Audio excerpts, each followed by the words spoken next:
Okay, so in this question we were given a chart for real GDP in terms of the expenditure approach to calculating it, and it highlighted the investment component of this approach. So we had to match the statements with the correct answers. The first statement was, what is the start value of this chart? The start value just means the very first data point in the data series, which occurred in 1999.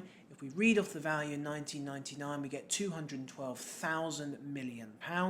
That's because the y-axis, which is the value for the investment component, is expressed in millions. The second statement is the end value, so that's the last data point in the data series, which occurs in 2012, and if we read off the value in 2012, we get £222,000 million. Then we have the high value, that is the peak of the data series, the very highest point, the maximum of the data series, which occurs at this point here, which you read off that value in 2007, that's £285,000 million.